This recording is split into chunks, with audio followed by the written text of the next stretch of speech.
Do people understand the likelihood of a national abortion ban in the next few years, like even if Republicans don't control Congress? There's a few different ways that this could play out. Let me explain. The first thing they're going to try to use is the Comstock Act. The Comstock Act is a law from the 1800s that prohibited you from mailing obscene matter, including contraception and any tools that could be used to procure an abortion.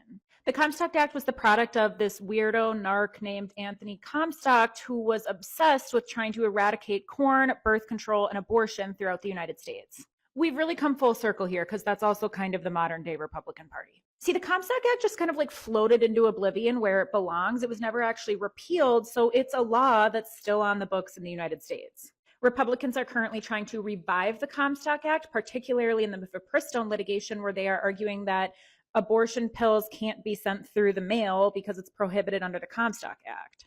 This is just the starting point for conservatives who are trying to find a court that will hold that this 150-year-old law can be used to prohibit abortion pills today and that the law is constitutional. We have an uphill battle because the law is pretty clearly unconstitutionally vague. It bans sending any obscene matter through the U.S. Postal Service, which doesn't really give citizens any idea of what is and is not prohibited under the act. But I've seen some really wild opinions by Trump-appointed judges, so you can really never be sure at this point. If they succeed at finding a court that will rely on the Comstock Act, they're going to go in after birth control under the act, and then they're going to try to eradicate abortion nationwide by relying on the act's provision that it prohibits any tools that are being sent through the mail to procure an abortion. So they'll just try to start banning a bunch of medical tools. Remember, this is a law that's already on the books, so if Trump wins, he wouldn't necessarily need Congress to help him effectuate this plan. Second thing they're going to try to do is argue that the FDA and other federal agencies screwed up when they approved medication abortion and abortion procedures, and it's actually just really unsafe for women,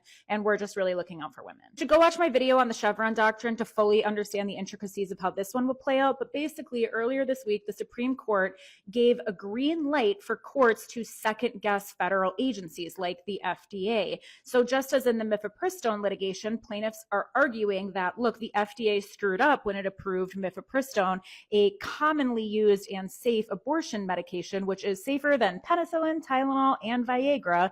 And they're trying to find anti-choice extremist judges to be like, yeah, I am wiser than the FDA, the expert scientists and doctors at the FDA, and I will second guess them and take mifepristone off the market. If they succeed at that, they'll try to start doing that for methods of birth control and other methods of procuring an abortion. And the last option is that Republicans are just going to try to pass a national abortion ban, depending on how much control they have of Congress and the presidency. This whole idea, like, let's just leave it to the states. Yeah, they are lying to you. They absolutely want a national abortion ban. So yeah, not to scare everybody, but this is the practical reality that we need to understand and plan for and fight against. And I think a lot of people who live in blue states feel pretty safe, like they don't feel like an abortion ban is going to come to them. But as I just explained, there's multiple avenues that it may come to you, and they're actively trying to effectuate them like yesterday. This is everything I just described is already happening.